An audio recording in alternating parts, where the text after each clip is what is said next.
Hi everyone, hope you're well. Welcome to our Finance Lab webinar. We'll just wait for some more of you to start flowing in.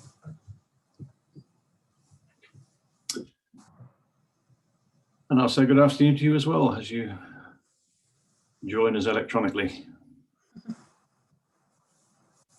If you can just let us know on the chat if you're able to hear me, that would be awesome. Perfect, thank you, Helen. That's great. Okay, so welcome to our Finance Lab webinar, which is one of our very most popular co-curriculums that we have here at the MBA. We're really lucky to have John with us, which is our Finance Lab Director, and he is going to talk us through some really great parts of the Finance Lab. So welcome, John, and over to you. Thank you very much, and good afternoon, as I say. My name is John Gilligan, and I'm a practitioner. I'm not an academic. I'm just trying to make sure this technology works. So I'm going to talk to you about 45 minutes, so don't worry about the fact of me talking at you for an hour. And this is broadly what I'm going to try and cover. Firstly, I'm going to introduce you to a couple of ideas that I think are really important for everybody as they come into the lab. Secondly, I'll talk to you about what we're trying to do, which is sort of obvious. Then I'll tell you about who does it, what we do, how we do it. Again, reasonably obvious stuff. I'll then introduce you to another idea, which is a really important idea as to why we're doing this stuff and how we do it. Then I'll give you some data about what people want to do when they come to us and where they are now. So some of the people who've come through the lab in the past and where those people are scattered across the world. We can do Q&A in the chat function as we go along if you like, or you can wait till the end, I don't mind. Perfectly happy to interrupt me as I go along. If I ignore you, it's because I'm going to answer the question later. So if you type something in the chat that I'm about to, that's on the next slide, I'm not being rude. I'm just going to come back to you later. Okay. So the first thing you should always do with every single one of these things is work out, why the hell should I listen to the person talking to me? Somebody's given me the right to walk into your homes and talk to you through this medium. So you need to know that I've actually got the ability to talk about what I'm going to talk about. So as was said, I'm the course director of the Oxford Finance Lab. My career is not in academia, although I wrote this book that you can see here with Professor Mike Wright, who was an extremely eminent academic. Unfortunately, Mike died a couple of years ago. My background is in private equity. I started life at 3i in the 1980s. I was then the youngest partner of Deloitte in their corporate finance advisory business in the UK. I was a partner of BDO, again doing corporate finance advisory business.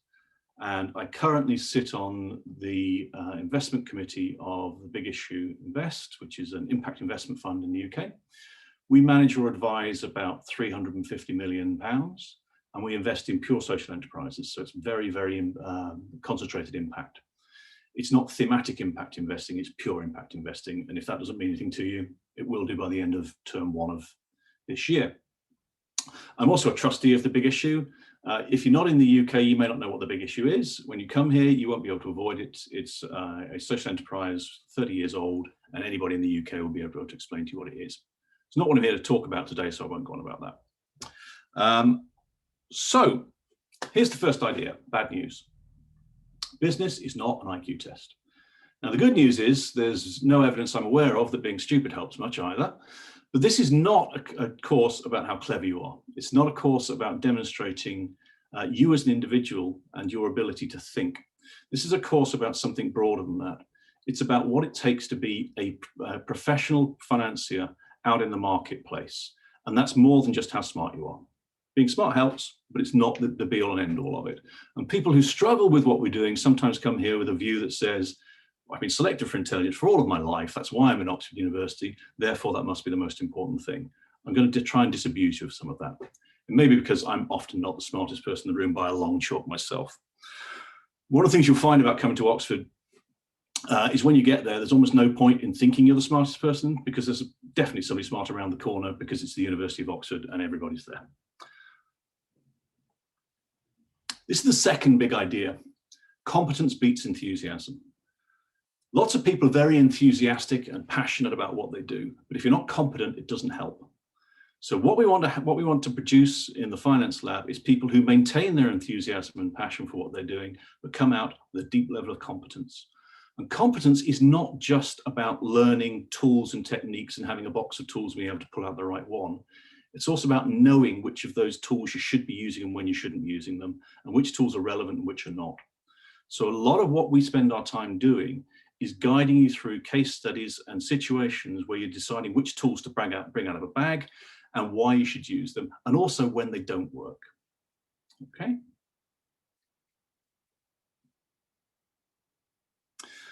So my view, and it's only my view, there's no data behind to support it, is that your generation is a different position to mine. When I was your age and I was doing an MBA, Google didn't exist. So I could make a living by knowing stuff you didn't know, because you had a search cost. The search costs have reduced to virtually nil in many areas unless they're very, very deeply technical.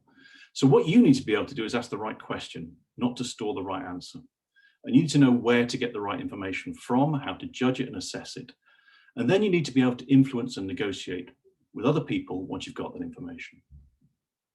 The other key idea in the Finance Lab is that running businesses and running finance programs is not about the individual, it's about the team.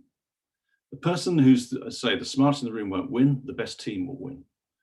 And building teams is about getting other people to do things you can't do, or don't want to do, or don't have the time to do. It's also about judgment. So a lot of the situations in finance is, should I or should I not acquire an asset, do a deal, whatever the transaction is, because that tends to be transactional. And that's a judgment that is informed by the toolkit that you develop in all the other courses we have here. But your judgment is your judgment. You don't get the answer from a spreadsheet. What you do is you get the information to form the judgment from the spreadsheet. So this course is about developing judgment.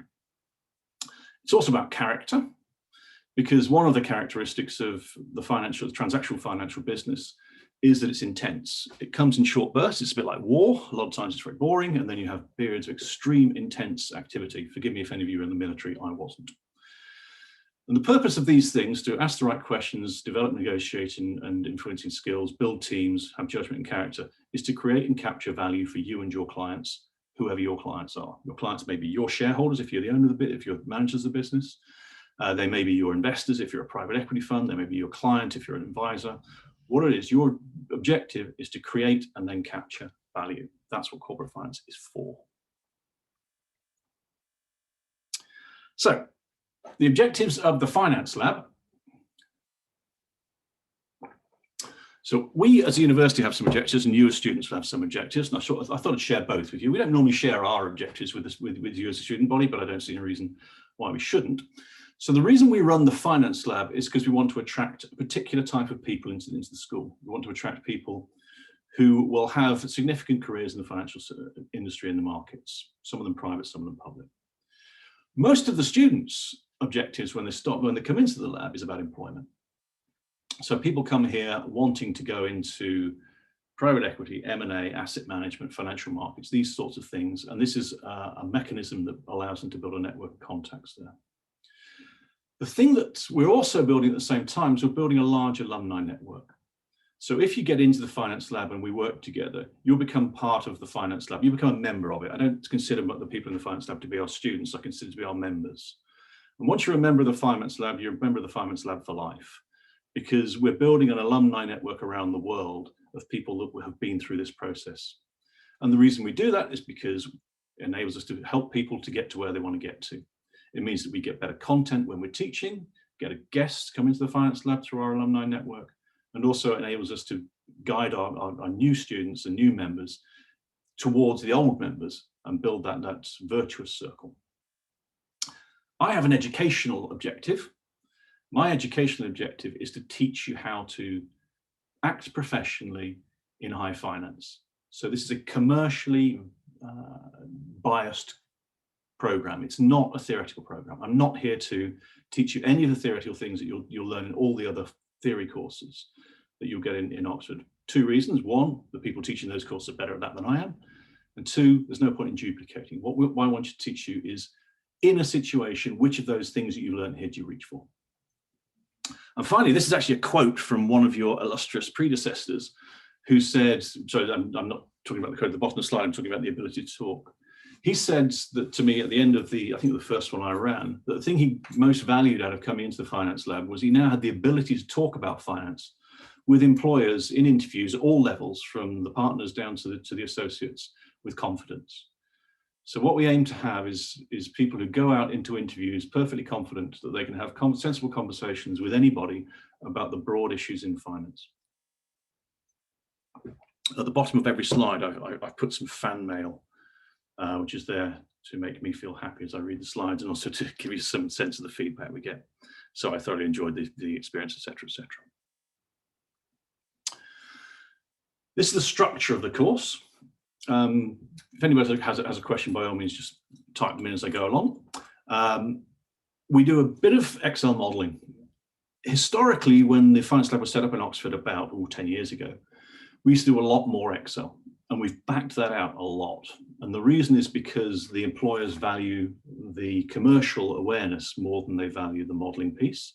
And also the modeling piece is much, much easier to learn yourself. So we do an intensive 3 days, and it depends whether we're doing it in class or whether we're doing it online. And actually, I was talking to the modeling people yesterday about how we might do it this year.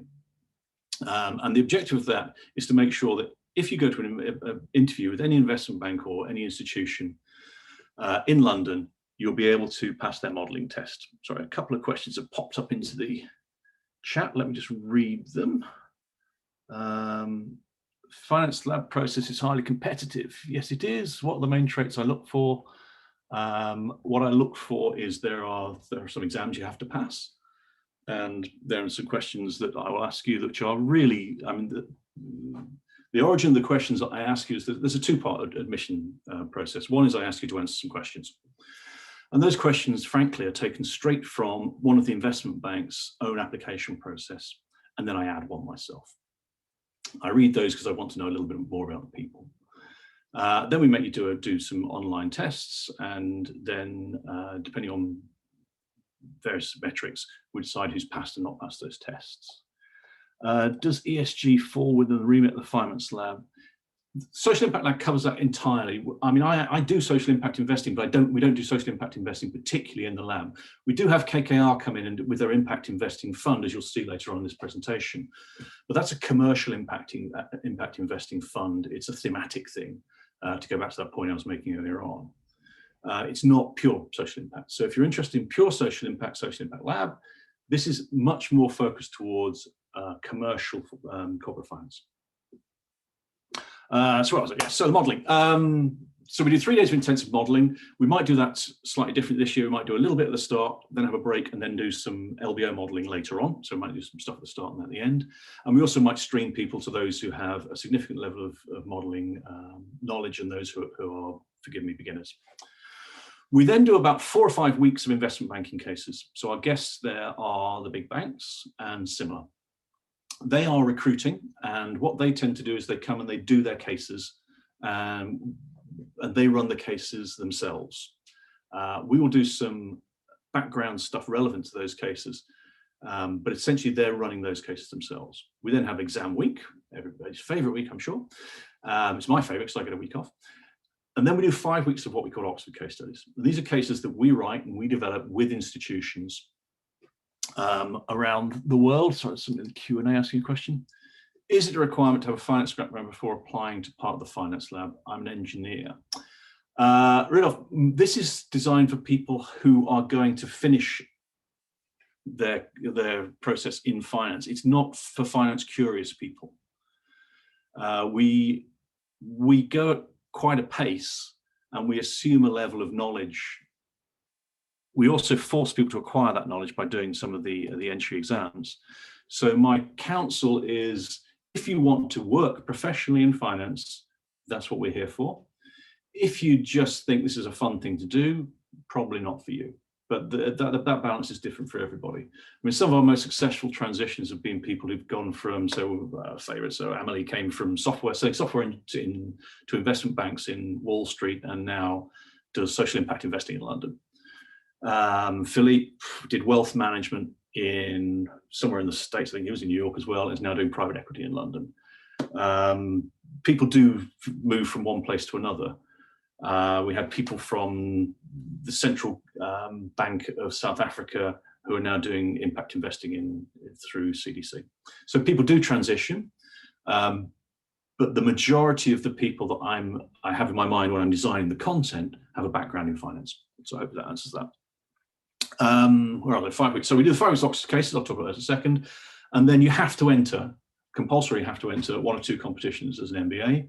The course is also available to the MFE, the Master in Financial Economics and Master in Law and Finance students. And it's there's about 60 of the MFE and MLF students and about 90 MBAs in the course. It's 150 people. So we aspire to purely teach about a case study method. So I don't like to lecture, partly because I don't think it's very much fun for you. I always enjoy it because I get to sort of chat away about things I like to a captive audience, but it's not a great way of learning, and we'll come to our methods of teaching in a second. We write the vast majority of our cases ourselves, and we will never do a case study unless somebody in the case is in the room. So we don't do the Harvard case study method where we will talk about a business and not have anybody from that business in the room. We don't do that at all. I was taught the case method by Harvard, so it's the same sort of thing. We do cold call people. We do expect you to have read the case, and it's slightly embarrassing if you haven't. It's not a big deal. But essentially, your commitment to this course is read the case, think about it, and come prepared to talk about it. A lot of the technical stuff is in a thing called the Oxford Finance Lab Manual, which is just a book, and that captures together lots of things that are technical questions that I've repeatedly been asked. So it's the sort of thing, if you're going to an interview with an organization and you need to understand, I don't know, the technical adjustments between a reported profit and a run rate profit, there's a whole section in there that I can point you at, so I don't have to say the same thing over and again. It's an amalgamation of the internal manuals of many of the investment banks and the accounting firms and the consulting businesses. So it pulls together those ideas. So we have a model which is dead simple, and it's from a strategy professor in LBS, London Business School, one of the places I went, which just goes 3 questions: who, what, how. So the questions we always ask in every case we do is, who are the customers? Who are the people in this situation? When you think about what's the value that's being created and how do we capture it? And I'm using the model for a purpose it wasn't invented for here. I'm using it on myself. So what we talked about is who comes to the course. I've already talked about me. I host every session. These are the guests from, I think it was this year or last year. This was last year. So if I just run across who these people are, some of them you'll know about, some of you won't. So everybody will know who Goldman Sachs are, and everybody will know who Morgan Stanley and Rothschilds, KKR are. August Equity is a UK mid-market private equity firm. Hermes GPE is an investor in private equity funds around the world. Patron is a large real estate investor. Advent's a huge private equity fund. Houlihan's a restructuring business. PJT is a restructuring business. Collar is the world's largest secondary transaction fund in private equity. EY Partners is a consulting business. Legstar is Europe's largest VC. Silverfleet is a mid-market private equity business, and GIC is a sovereign wealth fund of Singapore. UBS, obviously, is UBS. People we had this year that aren't on this slide: HG Capital. We had HG Capital and the managing partner, Nick Humphreys, who's a friend of mine, and Øystein Moen. Øystein is the chief executive of a business called Visma, and Visma had just gone through in the summer the largest tech buyout in history. And Øystein came straight after that to talk about the growing of that business from the first deal, which was in 2006 when it was valued at 500 million, to the deal this year, which I think was 12.1 billion. Really cool case. I mean, one of my favorite cases we've done for a long time. Somebody asking, if you don't have a finance background, would doing the CFA prior to the lab help build base knowledge? I get asked about the CFA a lot. I have a background in accountancy, so I was involved with actually setting up the CFA when it was founded some years ago. It's okay, it's pretty good, it won't do any harm. So if you're already doing it, great. If you're not doing it, you don't need to do it.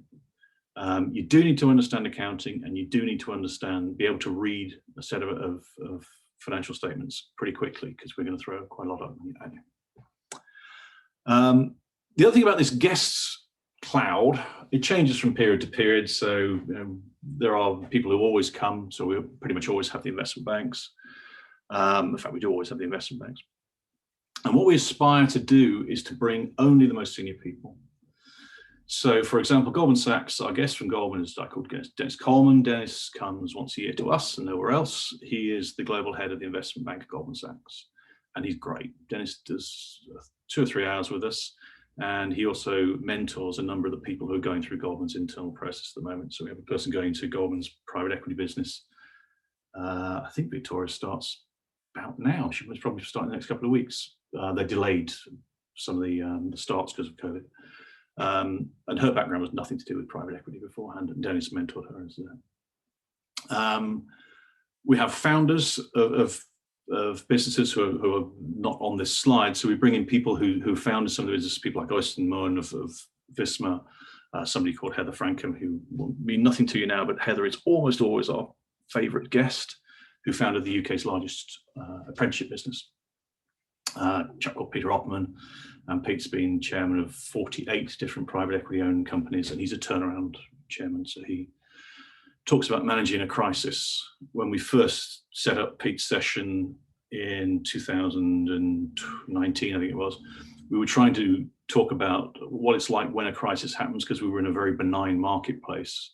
And the purpose of the session then was to warn that, sometimes the world's not benign. When we did it in October this year, we were doing it for an entirely different purpose, which is, this is what it's like in a crisis. By the way, we're in one right now. So here's some of the stuff you have to do. So that some of the cases, their emphasis in their life changes depending upon the circumstances we're in. If I get this to click, we'd move on. So compulsory challenges. I mentioned there's these 2 compulsory challenges. So for MBAs, these are the 2 challenges. You have to do one or the other. The prizes for them. Hermes, you get into the final round interviews of the Hermes recruitment process. As I say, Hermes is an investor in private equity funds and private market funds. Morgan Stanley, you just get glory, but Morgan Stanley do recruit from us, and it's one of the ways they select which MBAs go into their recruitment process. The Morgan Stanley challenge is a buyout challenge. You have to work in teams of 3 or 4, and you have to come up with a transaction and describe why you'd do it, how you'd fund it, what the logic of the strategy of that business is, and who you'd sell it to. You present to a group of MDs from Morgan Stanley, and they grill you as they would do if you worked for them. So they don't hold back. They hold back a little bit in terms of directness, but you get the full experience of being grilled by people who genuinely know what they're doing. Hermes, exactly the same thing. You submit a case. What happens with Hermes is they give you the company. They say, we are being asked whether or not we would wish to invest in this company. You need to prepare a report for our investment committee recommending whether we should do it, how we should do it, and what price and structure we should do for this deal. Again, that is a presentation direct to the Hermes investment committee, and it's the whole investment committee of Hermes, plus me in that case, actually. And we do that one, we do both these down in London. So it's a day out down in London to their offices. And in the Hermes competition, you're competing against LBS and Cambridge, who also enter that. We won it last year, and Cambridge won it the year before, and we won it the year before that. Morgan Stanley is just us. But again, it's a full day out down in London in their offices in Canary Wharf. And when you're not presenting, they do various things to take you around the offices and introduce you to a few people. You have to do one or the other. You can do both if you like. Some people do. So that was the who. This is the what. I'll start with what it's not. We are not an Excel course, and we are not a recruitment fair. And if people treat us as a recruitment fair or an Excel course, then I get very upset because I'm wasting a lot of my time and energy. So we're not here just to introduce you to people, but we are also here to introduce you to people. You will build a network of contacts through the Finance Lab, and you'll meet people that otherwise you almost certainly wouldn't be able to. So if that's what we're not doing, what are we doing? So this is Malcolm Gladwell, a man with lots of opinions and very strange hair. And one of them was this book, Outliers, which has become a sort of popular classic. This is the 10,000 hours conjecture. Normally at this point, I stop and ask people, what's the 10,000 hours conjecture? And we have a chat about it, but it's slightly more difficult with the chat function. So the conjecture is that to be successful in any deeply technical area, you need to do 10,000 hours of practice. And there are some things that are good about this and some things not, but like all sweeping generalizations, it's kind of very directionally valuable. But it's a good way of thinking about what we're doing in the finance lab. We're starting the 10,000 hours of learning how to do transactional corporate finance, and it is mainly transactional corporate finance.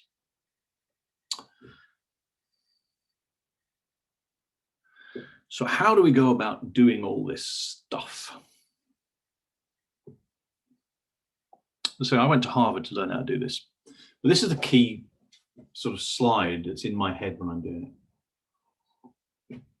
What this pyramid shows is the percentage of information retained by students in various different methods of learning. So you can see you're retaining about 5% of what I'm saying now if you're consistent with the data that was collected in this study, whereas I'm retaining about 90%. So I'm having a great time and you're probably thinking about what you're going to have for tea. If you were reading this rather than listening to me, you'd be retaining more. There's an argument that says because this is audio-visual, I'm moving around, maybe you're retaining a bit more than that. If I was able to demonstrate, it's quite difficult to demonstrate on Zoom, but we can sometimes do it with Excel, some of these things, you'd retain more. But then we move into the area where I want to be and where this course exists. This is where we work. We work down here. We work down here in group discussions and in practice. So all of the case study methodology is designed to create, encourage, and support group discussions and practicing of skills. So as I say, we do cold call people. We do it in a particularly random way. So one of the risks of cold calling people if you're a lecturer is that you get accused of favouring people, and also the other problem is that people always rush to the back seats of the back row thinking they're going to get away from it. So we cold call by seat numbers that we select using I'd like to call it an algorithm, but it's not really. It's a particular way of meaning that sitting anywhere in the room you have the same probability of being called, whoever you are. So there's no point sitting at the back. One of my favourite bits of data about the rooms like the one behind me is there's a whole load of research that shows that the closer you are at the front, the more you get out of a lecture. And there's a whole load of data that shows that nobody sits at the front of lectures. It's one of those great paradoxes. You're paying for to come to Oxford to learn stuff. And then people then sit at the back of the room where there's lots of data to show that you learn the least. The other thing I like about this particular chart, as I say, is that it shows you how we as lecturers, academics, researchers, and etc., refine our thoughts. Because we have to talk to a group of 150, 200 people, whatever it is, in Nelson Mandela it'll be 300 people, all of whom are probably younger and smarter than us, all of whom have had the opportunity to think about what we're going to talk about, and all of whom can ask questions. It means that we learn much more from the process of talking about what we're doing than anybody else in the room. So if we're good at doing this teaching thing, it helps us to get better at it as well, which is the 90% at the bottom of this chart. This is the second way of describing it. It's the more fun way of describing what we're doing. We do learning by doing. It's hands dirty. We have a culture which says, this is a safe environment. You can make any mistake you like here. Absolutely fine. It's not a problem. We're not here to humiliate anybody. Do I cold call based on previous experience? Yes, is the answer, Mary. Yeah. So if somebody has experience in the room, so let me show you. Sitting beside my desk, this is the pile of, you can't probably see that because it doesn't work very well on Zoom, but this is the pile of CVs of all the MBAs this year. And I always have them down here when I'm lecturing. So I know which people have some experience relevant to what we're talking about. So for example, we were doing a case on the automotive industry this year. And we have a guy who's spent 7 years working in Nissan in Japan. So why wouldn't I ask that guy? You know, he knows more about this than I do. Of course we ask that. Of course we use that. Normally I'll say to people, if we have a case that's in their area, do you want to talk about this? And they'll say yes. Sometimes they'll come to me and say, you know, we're doing a case in my area. Do you mind if I get them? Absolutely fine. So we do try and get the most out of the experience in the room. The whole point of the case study method is that the room's experience is greater than the lecturer's experience. So what we're trying to do is to get all the collective knowledge in the room out there on the floor, and then people will learn from that collective knowledge. We benefit from the fact we have some experience in the room, the guests, and I've done a bit myself. So we're able to structure that a bit better, but absolutely we use people's knowledge in the room, absolutely. So I say the learn by doing, and the culture of the place is, this is a safe environment to make mistakes. Out there in your careers, sometimes it's not safe. So we don't have a culture which is there to trick people, humiliate them, or anything else. It's absolutely fine to ask anything you want. And one of the things you'll find once the group starts to gel, because early on everybody's a little bit hesitant in groups of people they don't know, you'll find a lot of people starting to realize that some people who appear to be very knowledgeable about things quite often are just saying words and don't have the depth of knowledge beneath those words. So quite often you'll find the dynamic of the room changing over the course of the couple of months we're together, and by the end you won't be able to tell who has got a big background in finance and who hasn't. So I say the idea is safe environment to learn by doing, and it's not there to, it shouldn't be intimidating, although I appreciate asking a question in front of 75 people you've never met on a Zoom thing is not an entirely natural thing for anybody to do. So a bit of nuts and bolts. So this is how we actually structure it on site. So we'd normally do 3 days modeling in September. As I said earlier on, I'm thinking about changing that to maybe 1 day in September and 2 days in October later on. The reason for that is that there's a lot of learning between the start of September and October. Sometimes we might get more out of the process later on. Then the session has 2 halves. The first bit's me. Often it'll be about the concepts of the case, or some concepts that are important that people have a really good deep understanding of and a firm foundation in. Or we'll walk through the case so that when the guest walks into the room, everybody feels confident that they'll be able to participate. Then there'll be the guest session. The guests will arrive normally 7, so we break about 6:45. People then feed themselves. So this is all in the evening. 7 o'clock kick off the guests. They normally do an hour with the case, and then we have an hour of drinks. So drinks are held in the common room, and that gives you the opportunity to talk to the guests.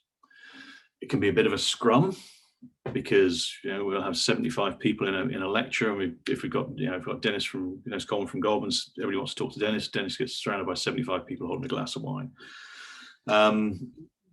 Some of the other, so when GIC come, they'll bring the whole HR group, so there'll be 6 or 7 of them, much easier to deal with. But that's the sort of the basic mechanics of it when we're on site.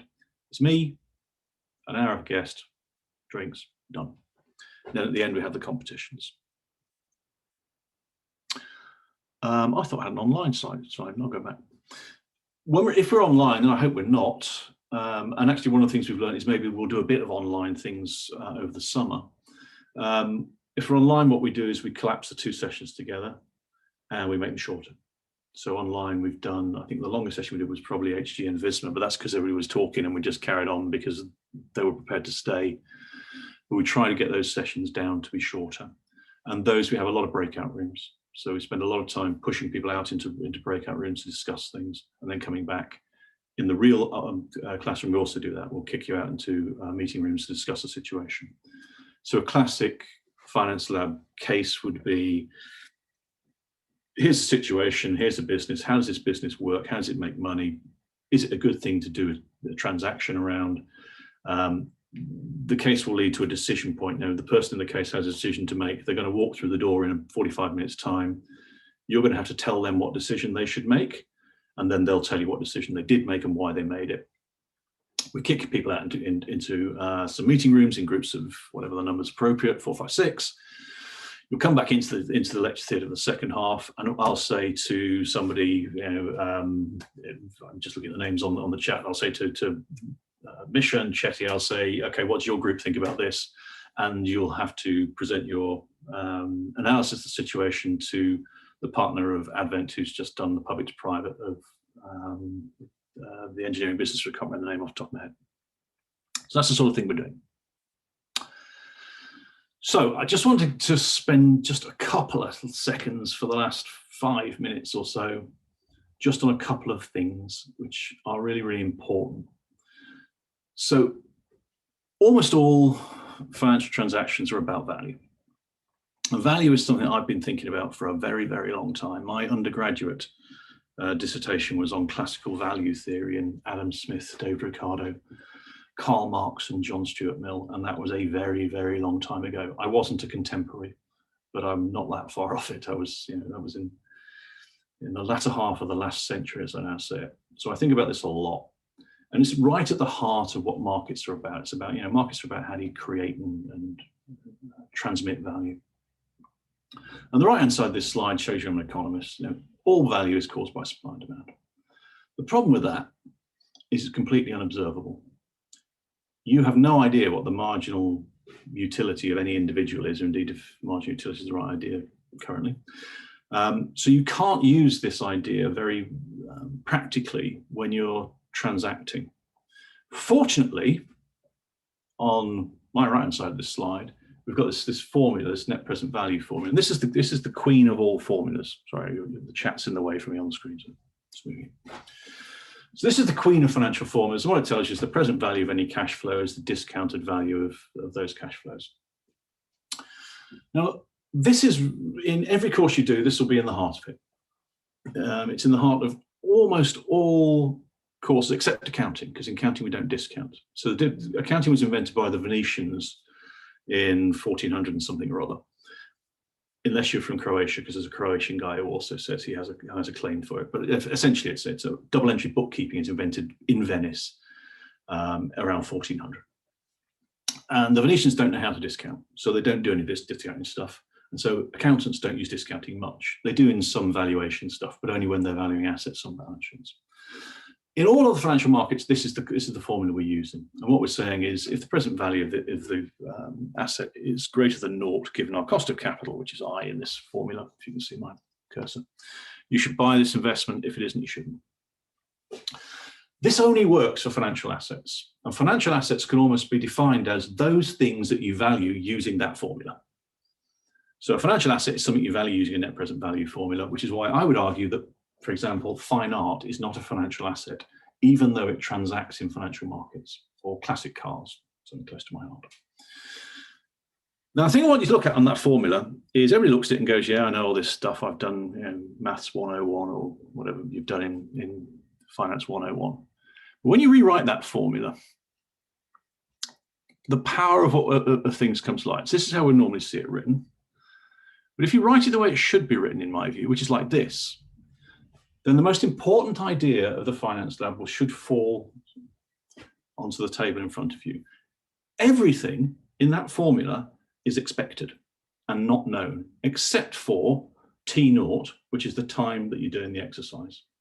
So I don't know what the cash flows of any particular asset are going to be in the future, but I have some expectations. I have no idea what the interest rates are going to be in the future. I can go and look at a yield curve and guess, and have a guess, but I don't know. I also, importantly, have no idea what time some of these things will happen if it's a company. So what my job as a corporate financier is to change the expectations of other people about the future cash flows of assets. Because if I can make you think that the cash flows of this asset will go up in quantity, or interest rates will go down, or that I can make it happen sooner, then the real value of the asset I'm talking about will change, because the net present value calculation you do will change if you're the marginal consumer. So you can change the value of real financial assets yourself if you can change the expectations of other people. And that's what corporate finance is all about. It's about how do you behave and what information do you need and what analysis do you need to do to be able to change the expectations of others. It's much easier to change the expectations of another person if I'm negotiating one-to-one across a table. If you and I are in a room together, I know what's going on. It's quite difficult to shift the expectations of an entire market, but it can be done. Arguably, that's what Tesla has done. They've changed the expectation about the timing of electric cars and also the cash flows that come from them. So it's possible to change the real value of assets in markets by just changing the expectations of other people. And that's the idea that I want you to understand, because that empowers you to go into the marketplace knowing that you can affect the value of assets. Okay. So this is the big idea. You can create real value, and more important, you can destroy real value. If your behavior changes somebody's expectations about the cash flows and the timing of those cash flows and the cost of capital negatively, you destroy value, real value for your employer, yourself, your client, your bank, whoever you're working for. So it matters what you say, it matters how you behave, and it matters when you say things. And a lot of what we talk about in the finance lab is not the first formula back here, this thing, and elaborating it. That's a lot of what you do in the technical courses. This formula will be taken to its limits. What we talk about is this stuff at the bottom of this slide. Who do you phone? How do you behave? What do you say? What sort of things can you do to influence the situation you're in? What is the other side thinking? Why are they thinking it? What are they motivated by? What does that mean about how you should behave? So these are the things that we try and unpick. Right, back to data. I said I'd finish with a bit of data. So this is data from the previous 3 years applicants to the finance lab. So we ask you what people want to do when they leave.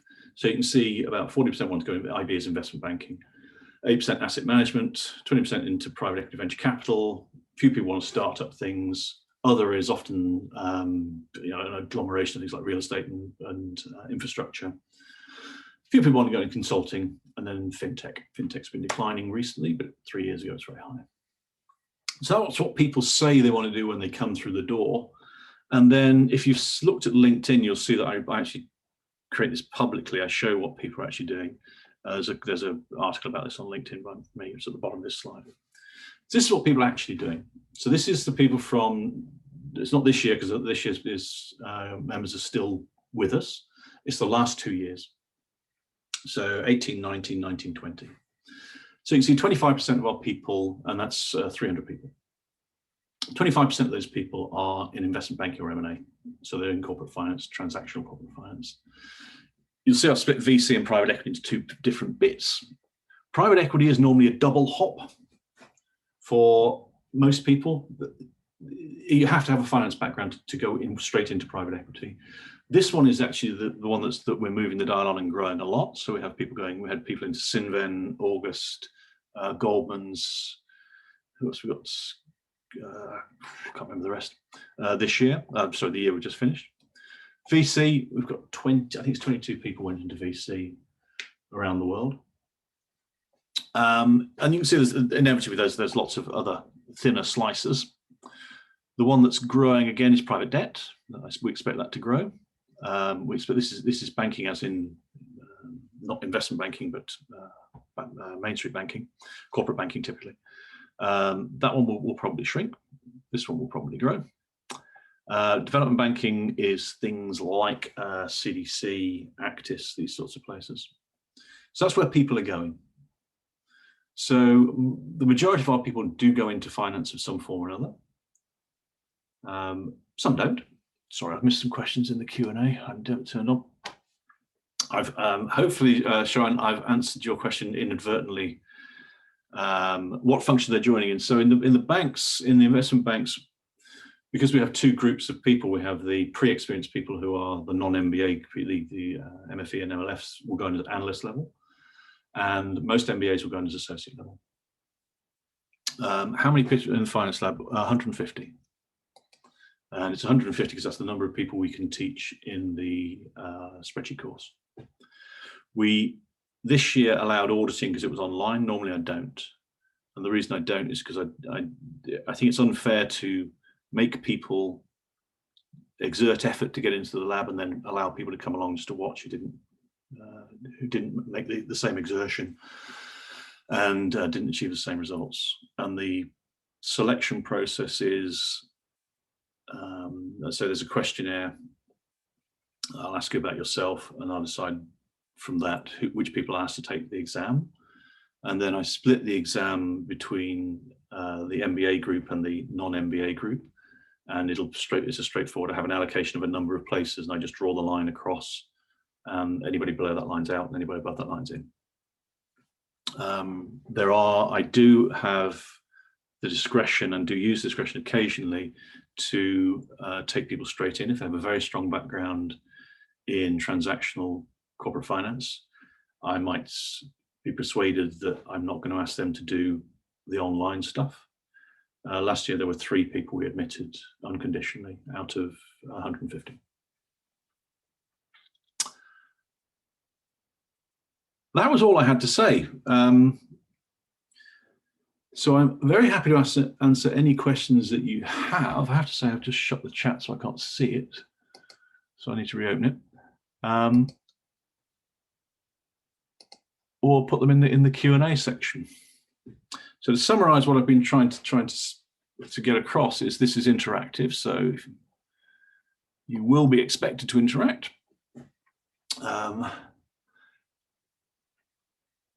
If you don't interact and you're nervous about being cold called, don't worry about it. It's fine.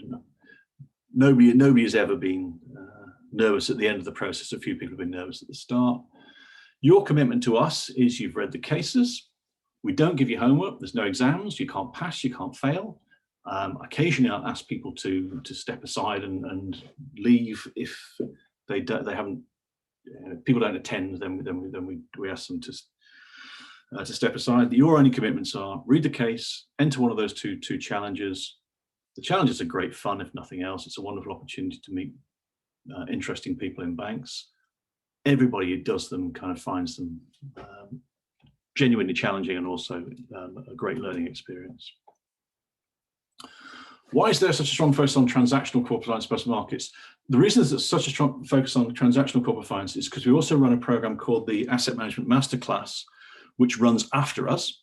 And that's where you'll find more of the asset management stuff. So when I say transactional, I would include things like Collar Capital, which is a secondary fund. We have Builders Unicum, which is a hedge fund. And so we do asset management.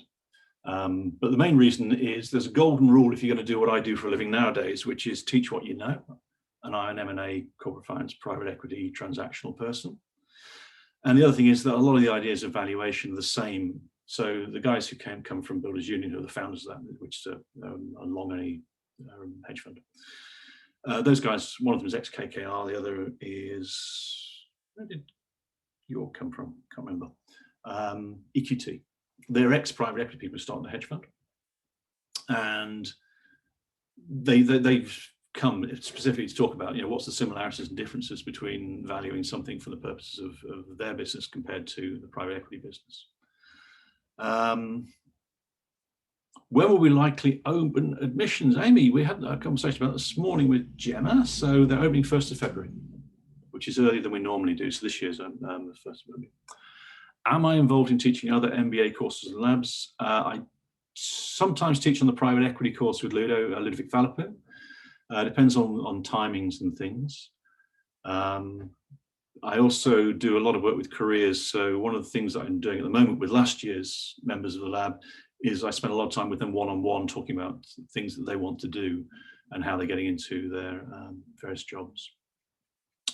What would you expect from an applicant with a limited financial background, such as a farmer, to transfer to finance? So the finance test is a very objective test because it's the online thing. So we expect you to take the exam and pass it without cheating, and we do check for cheating. So we expect you to have invested. If you invest in doing those courses, in a sense, the reason I asked you to do the course online is not particularly because I want you to learn that piece. It's a sign that you've invested in effort in getting into this group of people. Because what I want is a group of committed people who are invested in what we're doing, because it makes my life more fun. And I do this for fun, not money. I made my money doing corporate finance.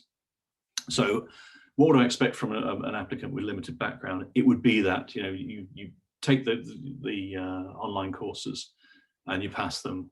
And I also, as I say, I asked you questions in the question part of the application process, straight from the application process, actually mainly from Goldman's, because the head of them is a mate of mine. Vibav, thanks for the question. What's the entrance exam compromise? Is there some guidance on which topic to prepare for? It's all self-explanatory when we get there. I can't remember which ones we're doing this year, but last year from memory, we require you to do, so one of the things you get when you join us is you get lifetime access to a thing called Wall Street Prep, which is a slightly American-leaning online finance set of courses. And what we do is we use a couple of those courses as the entrance exam for the lab.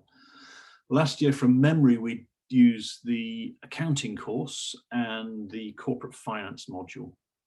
So in summary, what I'm afraid of is people coming in with no understanding about how accounts work. That's my big fear, because it slows down my ability to talk about what's going on. So what I want is people to understand just how 3 statements of accounts work and to look at the data properly.